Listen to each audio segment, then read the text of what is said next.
જય શ્રી કૃષ્ણ મિત્રો, મધુસ કિચનમાં તમારું સ્વાગત છે। તો આજે મારે ગાંધીનગરથી રમીલા ભાભીની અને ચાંદખેડાથી મારી ભાણી હિમાનીની બંનેની કમેન્ટ આવી હતી કે અમારી સાથે નાયલોન ખમણની રેસીપી શેર કરો। તો ચાલો બનાવવાનું શરૂ કરીએ। મેં આ ઢોકળી લીધી છે, તેની અંદર પાણી મૂકી દીધું છે અને એક રીંગ મૂકી છે અંદર। અને આવી રીતે મારી જોડે કેકની ટ્રે આવે છે, તમારી જોડે આવ્યું ના હોય તો તમે થાળી પણ કોઈ ઊંડી લઈ શકો અને એની અંદર આજુબાજુ તમારે તેલ લગાવી દે। મેં તેલ લગાવીને જ રાખ્યું છે। હવે આપણે અંદર મૂકી દઈશું અને આને થોડી વાર પાણીને થવા દઈશું આ રીતે। હવે આપણે એની પર ઢાંકવા માટે કરીએ તો આ રીતે તમારે એનું ઢાંકણું હોય એને તમારે આ રીતે દુપટ્ટાથી બાંધી દેવાનું છે। આ તમને હું આગળ બતાવીશ કે આ હું પ્રોસેસ કેમ કરું છું। આપણે પહેલાં એને બાંધી લઈએ। ઢાંકણામાં ટાઈટ બાંધી દીધું છે। આ મેં કેમ કર્યું હું પછી બતાવીશ। હવે આપણે આને સાઈડમાં મૂકી દઈશું। હવે મેં એક આ બાઉલ લીધો છે, નાયલોન ખમણ માટે આપણે તૈયારી કરીએ। મેં આ એક બાઉલ અત્યારે આ ચણાનો લોટ લીધો છે, ચાળીને જ લીધો છે। હવે આપણે આ બીજો પણ લઈ લઈશું। અત્યારે મેં 2 બાઉલ ચણાનો લોટ લીધો છે।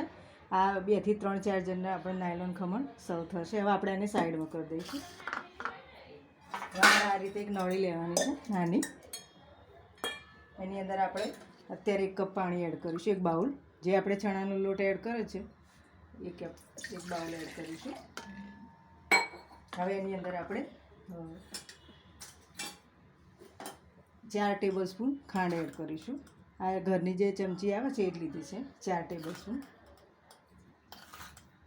3 અને 4 આ રીતે 4 ટેબલ સ્પૂન ખાંડ લેવાનું છે। મીઠું તમારે ટેસ્ટ પ્રમાણે લેવાનું છે। હવે એની અંદર 2 ટેબલ સ્પૂન જેટલી સોજી લેવાની છે। સોજીથી આપણા નાયલોન ખમણ સરસ ફૂલશે અને એની જાળી પડશે, એટલે 2 ટેબલ સ્પૂન જેટલી છે સોજી, એ એડ કરી દઉં છું। હવે એની અંદર આપણે 1 કપ પાણી એડ કરીશું, 1 બાઉલ આવ્યો। હવે ફરીથી પાછો અડધો કપ એડ કરીશું, એટલે અત્યારે 1.5 કપ જેટલું મેં પાણી લીધું છે। આની અંદર 2 બાઉલ ચણાનો લોટ છે અને 1.5 બાઉલ પાણી લીધું છે મેં।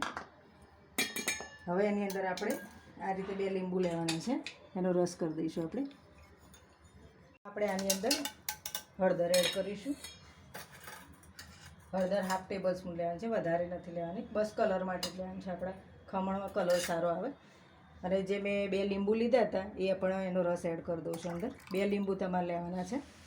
2 બાઉલ ચણાનો લોટ, 1.5 બાઉલ પાણી અને 2 લીંબુ એડ કરવાના છે એનો રસ, અને મીઠું એડ કરવાનું છે સ્વાદ મુજબ, અને 4 ચમચી ખાંડ એડ કરવાની છે, અને 1/2 ટેબલ સ્પૂન હળદર, મીઠું તમારા સ્વાદ પ્રમાણે એડ કરવાનું છે। હવે આ બધું આપણે મિક્સ કરી દઈશું। થોડીક હજુ હળદર મને ઓછી લાગે છે, એડ કરું છું, સાધારણ એડ કરું છું। હવે આપણે આ બધું મિક્સ કરી દઈશું। હવે એની અંદર આપણે તેલ એડ કરીશું, 2 ટેબલ સ્પૂન જેટલું તેલ। આપણે એટલે એડ કરવાનું છે કે જ્યારે આપણે નાયલોન ખમણ ખાઈએ ત્યારે ડચુરા જેવું ના લાગે આપણને ગળામાં। 2 ટેબલ સ્પૂન જેટલી અત્યારે હું એડ કરું છું। સિંગ તેલ છે મારી જોડે એટલે હું એ એડ કરું છું, તમે કોઈ પણ તેલ એડ કરી શકો છો।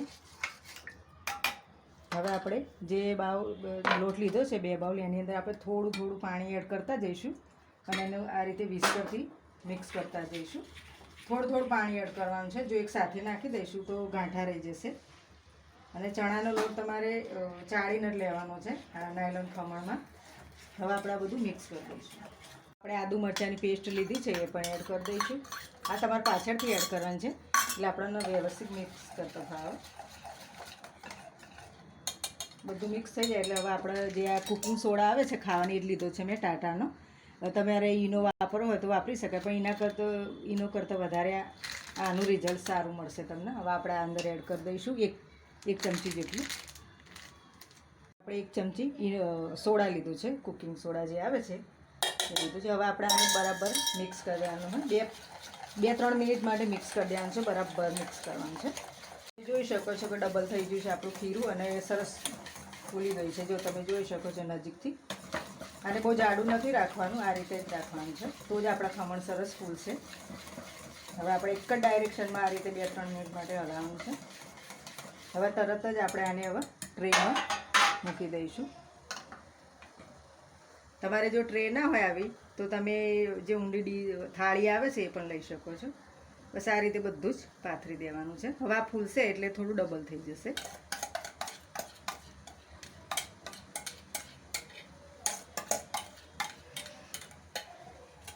હવે આને 20 થી 22 મિનિટ માટે આપણે એને સ્ટીમ થવા દઈશું ને આ રીતે ઉપર ઢાંકી દે. આ દુપટ્ટો ઢાંકવાનું કારણ એ હતું બાંધવાનું કે આ જે વરાળ આવશે એનો ટીપા અંદર ના પડે આપણા ખમણમાં, અને જો અંદર પડશે તો ખમણ બેસી જશે, ફૂલશે નહીં. હવે આપણે આને બિલકુલ ખોલવાનું નથી.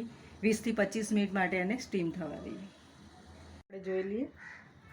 જો તમે જોઈ શકો છો કે ખમણ ફૂલી ગયા છે અને સરસ થઈ ગયા છે. મેં ચક્કાથી એડ જોયું છું, અંદર ચોંટતું નથી બેસન, એટલે એનો મતલબ કે આપણા ખમણ સરસ થઈ ગયા. મેં ગેસ બંધ કરી દીધો. હવે આપણે એને કાઢી લઈશું. કાઢીને આપણે એને હવે ઠંડા થવા દેવાના છે. ખમણ તૈયાર થઈ ગયા છે અને મેં એને ચક્કાથી આજુબાજુ કિનારીથી કરી લીધા છે, થઈ ગયા છે. હવે આપણે એને થાળીમાં લઈ અને આ રીતે આપણે એને કાઢી લઈશું. જો તમે જોઈ શકો છો ખમણ સરસ આપણે પોચા થઈ ગયા છે. હવે આપણે એની પર એક વઘાર કરવાનો છે, તે કરી લઈશું. મેં અત્યારે એક બાઉલ લીધો છે. હવે એની અંદર આપણે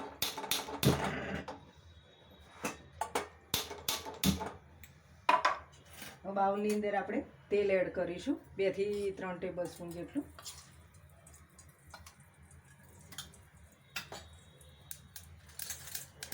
હવે એની અંદર આપણે રાઈ એડ કરીશું. રાઈ થોડી વધારે એડ કરવાની, ખમણમાં સારી લાગશે. હવે રાઈ થાય એટલે આપણે લીલા મરચાં અને લીમડાના મીઠા લીમડાના પાન લીધા છે. ફ્રેશ જ લીધા છે. ફ્રેશ જ નાખવું, બહુ સરસ ટેસ્ટ આવશે એનું. હવે આપણે આ બધું મિક્સ કરી દઈએ. હવે એની અંદર આપણે ખાંડ એડ કરવાની છે, 2 ટેબલ સ્પૂન જેટલી. 2 ટેબલ સ્પૂન ખાંડ એડ કરીશું. સ્વાદ મુજબ મીઠું એડ કરવાનું છે. પાણીના ભાગનું જ આપણે મીઠું એડ કરવાનું છે. હવે આપણે જે બાઉલ ચણાનો લોટ લીધો છે એ જ બાઉલ આપણે પાણી એડ કરીશું. 1 બાઉલ પાણી એડ કરું છું.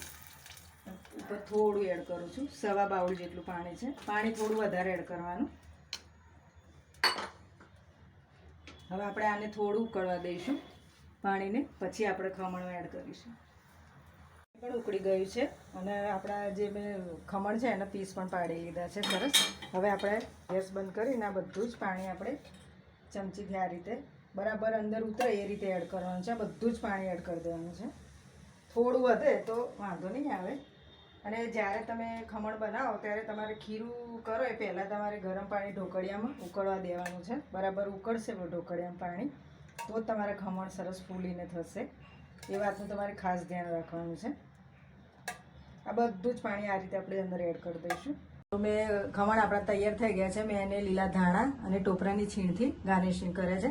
હવે હું તમને હાથમાં એક લઈને બતાવું છું. ખમણ એટલા સરસ થઈ ગયા છે, ખાટા મીઠા અને ગળા. કોણ કહે છે કે બહારના સારા ઘરેના સારા બને. જો તમે જોઈ શકો છો, હું પ્રેસ કરું છું, આમ દબાવું છું તો પણ સરસ એની પોઝિશનમાં આવી જાય છે. સરસ આપણા ખમણ થઈ ગયા છે, તમે જોઈ શકો છો. તો તમને આજની મારી રેસીપી સારી લાગી હોય તો મારા વિડીયોને લાઇક કરજો, શેર કરજો અને મારી ચેનલને સબસ્ક્રાઈબ કરી દેજો. હવે આપણે એક નવા વિડીયો અને નવી રેસીપી સાથે મળીશું. ત્યાં સુધી આવજો.